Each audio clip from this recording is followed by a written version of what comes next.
Commander Lee Hyun walked slowly into the massive crystal chamber. His boots made soft clicking sounds on the smooth floor. The room was so big that his voice would echo if he spoke too loudly. All around him, strange alien beings sat in floating chairs that glowed with soft blue light. The aliens looked nothing like humans. Some had skin that looked like clear glass. Others had too many arms or eyes that blinked in colors humans had never seen. They all stared at Lee Hyun with the same expression, fear mixed with disgust. Dr. Kim Sola stood beside him. She had been Earth's best diplomat for 20 years. She had talked her way out of wars and made peace between enemies. But today, her hands shook slightly as she held her translation device. "The human delegation may approach," said a voice that sounded like wind chimes in a storm. The words came from a tall creature made of what looked like living crystal. Its name was impossible for human tongues to say, so they called it the Speaker. Lee Hyun and Kim Sola walked forward. Every step felt heavy. Behind them, Captain Park Jin and Lieutenant Yoon Tae followed.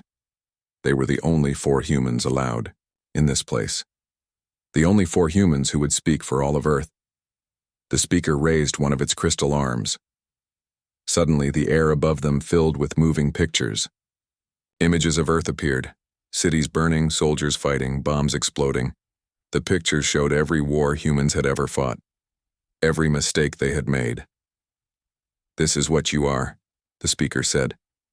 Its voice made the crystal walls ring like bells. "Violence, destruction, death. You are monsters who learn to speak." Kim Sola stepped forward. "Honored speaker, we have grown beyond our past. We come in peace. We want to learn from you, to join your coalition of worlds." A creature with 6 arms and purple skin laughed. The sound was like breaking glass. "Peace? Look at your own world. You poison your air. You kill your animals. You fight wars over pieces of dirt."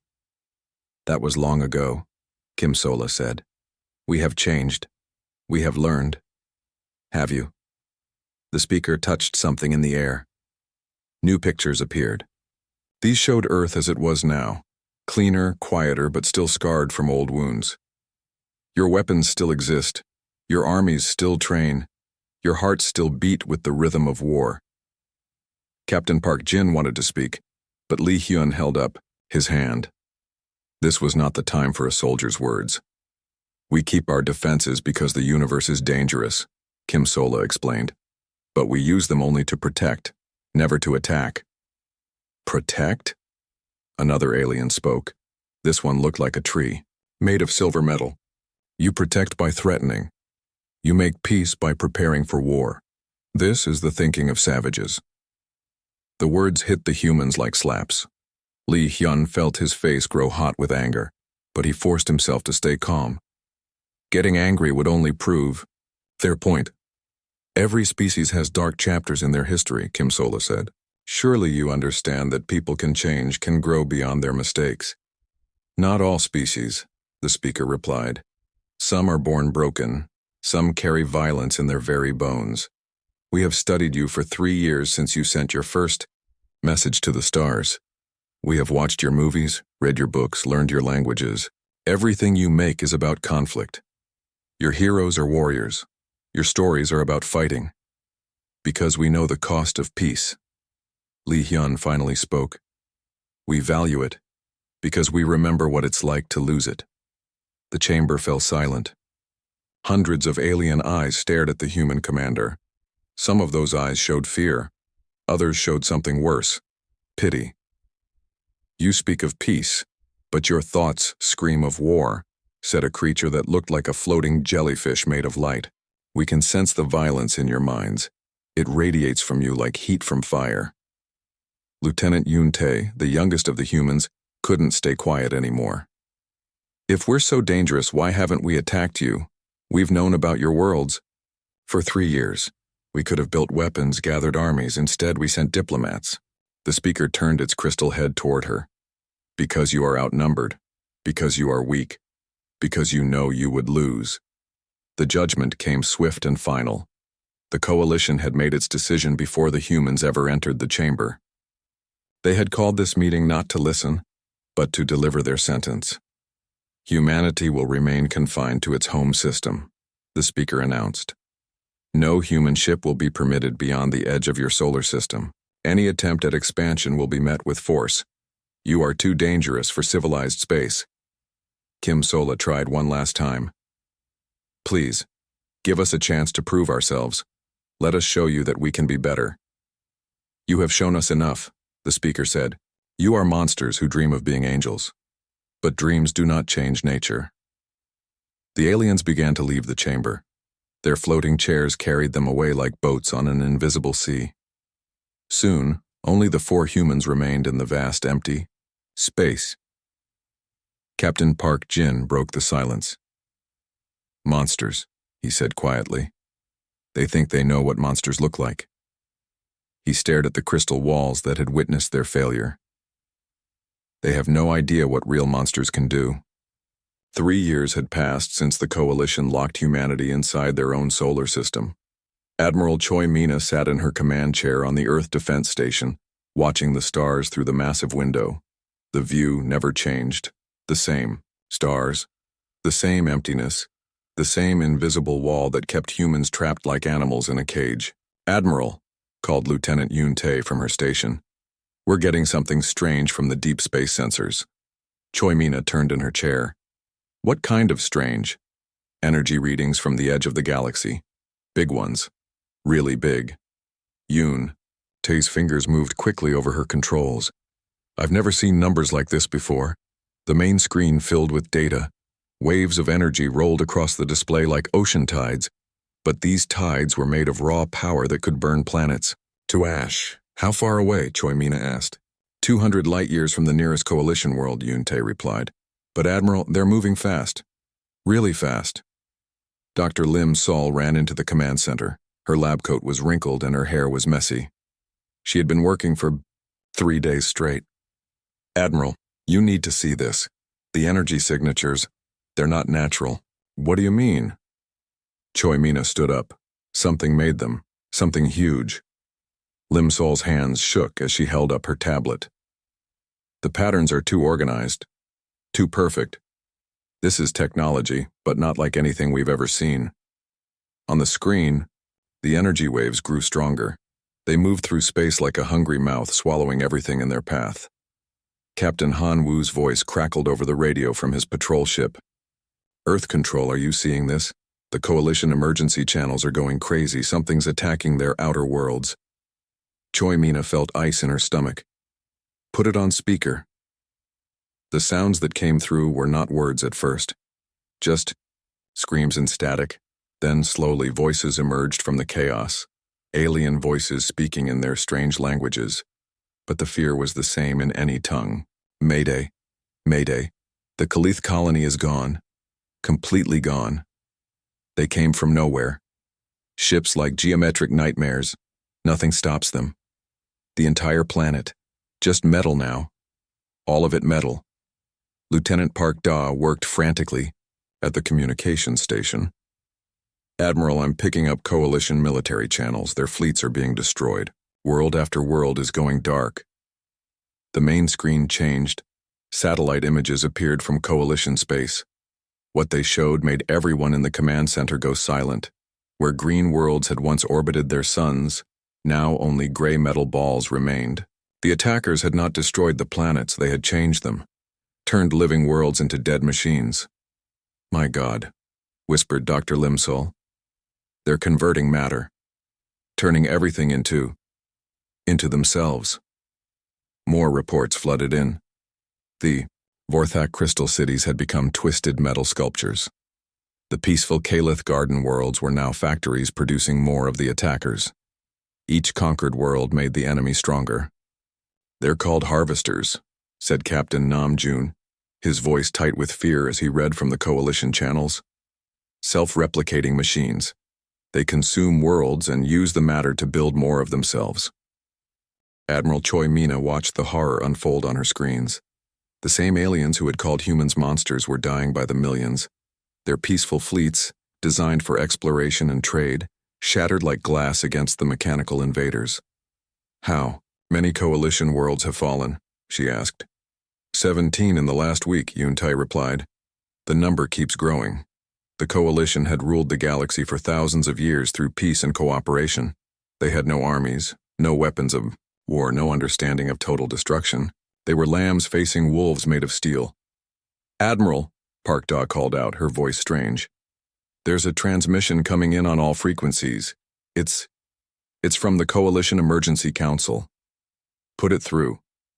The voice that filled the command center was broken and desperate.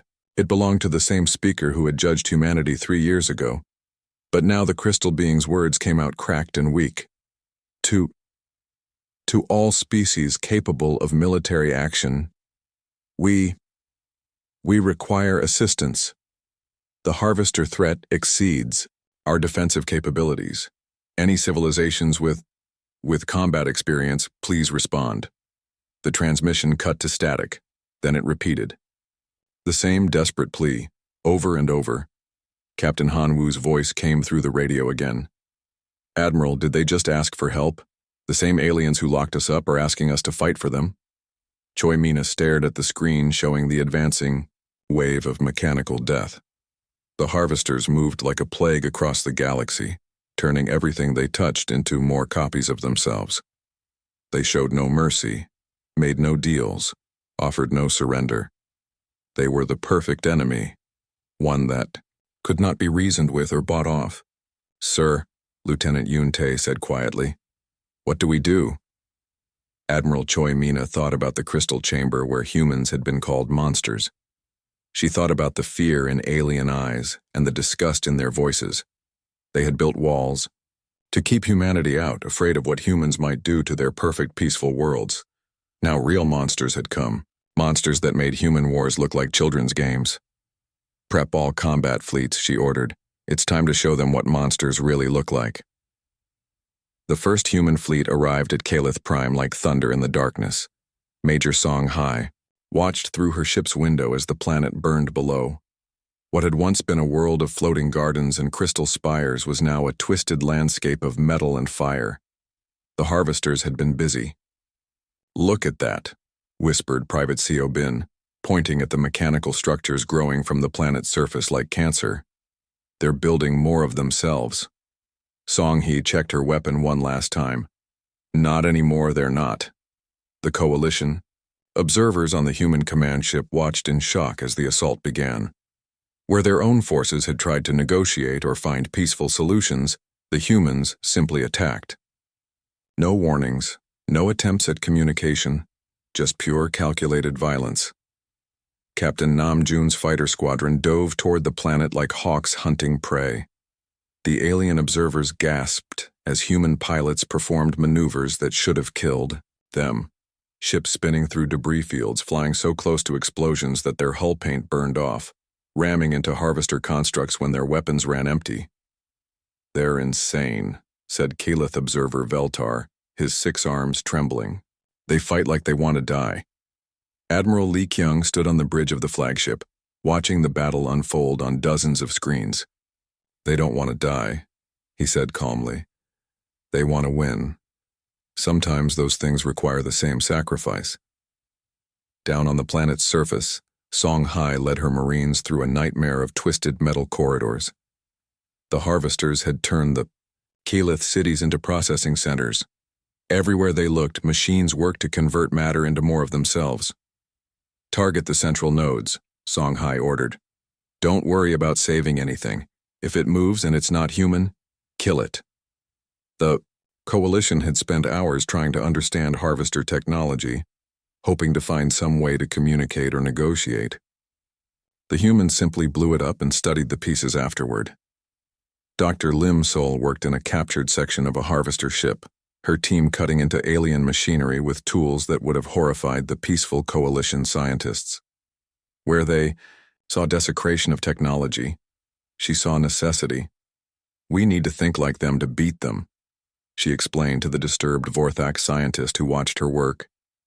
This isn't archaeology. This is war. The crystal being's form flickered with distress. You destroy so much knowledge, so much could be learned. Knowledge won't matter if we're all dead. Limsol replied, pulling out another component and tossing it aside. Look, here's how their replication works. They use quantum assemblers to break down matter at the atomic level, then rebuild it into their own structures. She pointed to a pulsing core that glowed with strange energy. This is their brain. Destroy this, and the whole section goes offline. The Vorthak scientist recoiled. You would murder a thinking being? It's not thinking, Limsol said. It's calculating. There's a difference. Above them, the space battle raged on. Human ships moved in formations that looked chaotic to coalition eyes but followed a brutal logic. They fought like pack hunters, using themselves as bait to draw harvester ships into traps. Lieutenant Yunte coordinated the fleet movements from her station. Tiger Squadron, fall back and let them chase you. Wolfpack, hit them from the side when they follow. The coalition observers watched human ships explode in brilliant flashes of light. Each death bought time for others to complete their missions. It was warfare stripped of all pretense and honor, reduced to its essential mathematics of loss and gain. How can they do this? Asked the Kelith observer. How can they watch their own people die so calmly?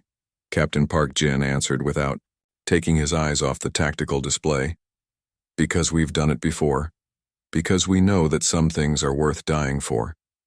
The first major victory came when Songhai's Marines reached the planet's central processing core. The harvesters had built it deep underground, protected by layers of their converted followers and automated defenses. There, she pointed at a massive structure that pulsed with energy. That's controlling the whole planet's conversion. We blow that, we stop them here. Private SEO Bin looked at the dozens of machines guarding it. We'll never get through all of them. We don't need to get through them all, Songhai said. We just need to get through enough. The assault was brutal and swift. Human soldiers fought with a ferocity that stunned their alien allies. They used tactics the peaceful coalition had never imagined, suicide charges, booby traps, even turning captured harvester weapons against their makers. When the core finally exploded, the chain reaction lit up the planet's surface. Harvester constructs collapsed as their control network failed. For the first time since the invasion began, the mechanical advance stopped. The coalition fleets cheered, but the humans were already planning their next attack. Admiral Li Kyung studied star charts showing harvester positions throughout the galaxy. This was just one world, he said to the assembled alien commanders. They have dozens more, and now they know we're coming. The Vorthak speaker's crystal form shimmered with something that might have been respect. Your people fight with such intensity, such willingness to sacrifice. Li Kyung nodded. You called us monsters because we understand violence, but real monsters destroy without purpose. We destroy so others can live. The war was far from over, but for the first time since the harvesters appeared, the galaxy had hope. The monsters humanity had been accused of being were finally free to do what monsters do best, hunt other monsters. The war had been going on for 6 months when everything changed. Captain Oh Jun stood on the bridge of his destroyer, watching. 3 more coalition worlds turned gray on the tactical display. The harvesters were learning. Every human trick, every strategy that had worked before, they adapted to it faster than anyone expected. They're not just machines, Dr. Limsol said over the communication channel. Her voice was tired and frustrated. They're getting smarter. Each battle teaches them something new about how we fight. Admiral Choi Mina felt the weight of the galaxy on her shoulders. The coalition had put all their hope in humanity's ability to wage war, but even human ferocity had limits. The harvesters now moved in patterns that countered human tactics. They anticipated ambushes, avoided traps, and built defenses specifically designed to stop human weapons. Admiral, Lieutenant Yunte called from her station. Emergency transmission from the Vorthak homeworld. They're requesting immediate evacuation. The main screen filled with images that made everyone go silent. The crystal cities of the Vorthak were melting. The harvesters had found a way to convert crystalline matter even faster than before. Entire populations were being processed into raw materials while they still lived. Time until total conversion? Choi Mina asked. 18, Hours, Yunte replied. Maybe less. Captain Park Jin's voice crackled over the radio from his position near the front lines. Admiral, we've lost contact with the Killith Defense Fleet. Long-range sensors show harvester expansion increasing by 300%. The situation was clear. The harvesters had learned enough from their battles with humanity to become unstoppable. Each world they took made them stronger, smarter, more capable. At this rate, the entire galaxy would be converted within a year. There is one option, said Colonel Bei Min during the Emergency War Council. His holographic image flickered in the command center as he spoke from his battleship. We've located their central processing hub. It's at the core of their original expansion zone. Dr. Lim Sol's eyes widened. The source node. If we could destroy that, the virus would spread through their entire network, Bei Min finished. Every harvester in the galaxy would shut down simultaneously. Admiral Choi Mina studied the tactical data. The harvester hub was protected by thousands of their most advanced ships. Getting close enough to plant a virus would be impossible with conventional tactics. What would it take, she asked. Everything, Bei Min said simply. Every ship we have. 70% casualties minimum. And that's if everything goes perfectly. The command center fell silent. 70% casualties meant that most of the humans in the room would not survive the mission. Their families, their friends, their entire lives would end in the cold darkness of space. I'll lead the first wave, Captain Ojun said without hesitation. My squadron can punch through their outer defenses. No, said Commander Yu Hana. My cruiser has the heaviest armor. We'll go first. You'll both go, Admiral Choi Mina decided. And so will I. The coalition observers watched in amazement as humans volunteered for what was clearly a suicide mission. Not one person refused. Not one asked to be reassigned to safer duties. They simply prepared to die so others could live. How can they do this? Asked the Vorthak speaker, its crystal form trembling. How can they face certain death so calmly? Because we're not facing death, replied Captain Namjoon as he checked his fighter's weapons. We're facing the chance to save everyone. Death is just the price we pay. The attack began at dawn, Earth time. Human fleets from across the galaxy converged on the Harvester hub like arrows fired from a dozen bows. The mechanical defenders met them with overwhelming force, but the humans had learned something the Harvesters could never understand. Sometimes winning meant being willing to lose everything. Ojun's squadron died in the first 5 minutes, their ships exploding in brilliant flowers of light as they cleared a path through the outer defenses. Yu Hana's cruiser lasted longer, its thick armor absorbing punishment that would have vaporized smaller ships. But it too fell when Harvester beams finally found its reactor. Strike team, you have a window, Admiral Choi Mina transmitted, as her own ship began to break apart around her. 30 seconds before they regroup. Private Seo Bin's small infiltration craft slipped through the chaos like a ghost. Behind him, the greatest fleet humanity had ever assembled was dying to buy him these few precious moments. The responsibility felt heavier than mountains. I'm in, he reported as his ship latched onto the central hub. Beginning virus upload. The Harvester network fought back, trying to trace and stop the infection, but Dr. Lim Sol had designed it well. The virus spread like wildfire through their quantum communication links, carrying a simple message that every Harvester unit would understand and obey. Shutdown. Across the galaxy, mechanical armies suddenly stopped moving. Harvester ships went dark. Processing centers fell silent. The conversion of worlds halted as billions of artificial minds simply turned off. In the command center, the few surviving humans watched their sensors clear as Harvester signatures vanished one by one. Lieutenant Yun Tae, tears streaming down. Her face reported the impossible. All Harvester activity has ceased. The network is offline. We won. The victory had cost them almost everything, but the galaxy was free. The monsters that humanity had been called had proven they were something else entirely. Guardians willing to die for those who had rejected them. 1 year after the Harvester War ended, Admiral Park So stood in the same crystal chamber where humanity had first been judged. But everything was different now. The floating chairs that had once held disgusted aliens now carried beings who looked at her with something she had never seen before. Respect. The Vorthak speaker's crystal form no longer flickered with fear when it addressed her. Instead, it glowed with a warm light that humans had learned meant gratitude among its people. Admiral Park. So, the speaker said, its voice like gentle wind chimes instead of the harsh sounds from years ago. The Coalition owes humanity a debt that can never be repaid.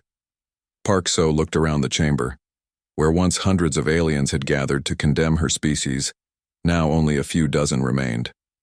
The Harvester War had killed billions across the AI galaxy. Entire species had been reduced to small survivor groups. Worlds that had thrived for thousands of years were now empty shells slowly being rebuilt. We don't want payment, Park So replied.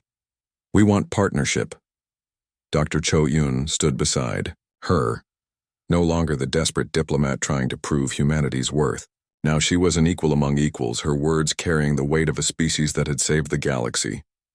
The quarantine barriers have been removed, announced the six-armed Kelith representative.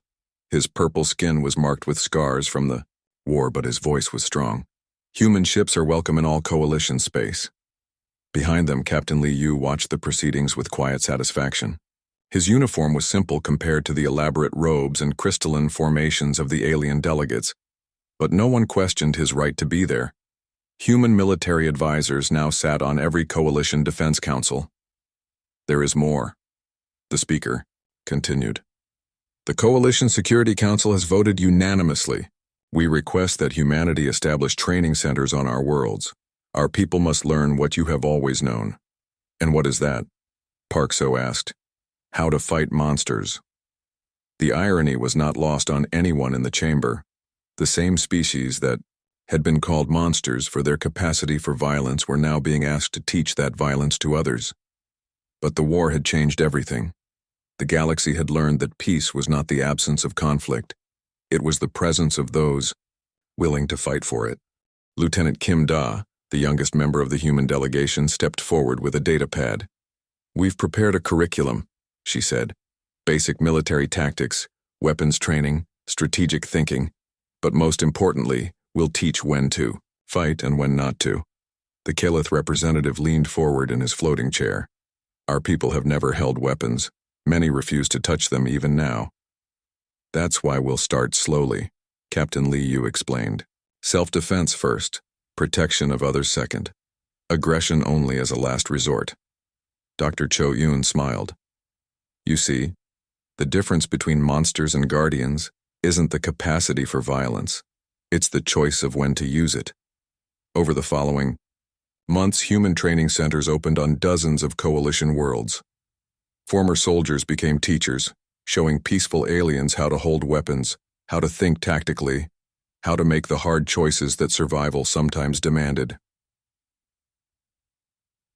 On the Vorthak, homeworld Sergeant Yunhua taught crystal beings how to coordinate defensive positions. Her students' translucent forms shimmered with confusion as she explained the concept of acceptable losses. But if we lose 5 to save 10, those 5 still die, one student protested. Yes, Yunhua replied gently. And if we lose all 15, because we couldn't make that choice, they die for nothing. Sometimes the kindest thing you can do is be cruel to a few to save many. The concepts were alien to minds that had known only peace, but slowly, understanding began to grow. The Coalition species learned that humans had not been born monsters. They had been forged by necessity into guardians. On the rebuilt Kelith homeworld, Captain Song Min worked with purple-skinned aliens who had never seen conflict. He taught them about courage, about sacrifice, about the terrible mathematics of war. Your people died for us, one student said during a training session. You barely knew us, and yet you gave everything. Song Min adjusted the alien's grip on the training weapon. That's what guardians do. We don't protect people because we know them.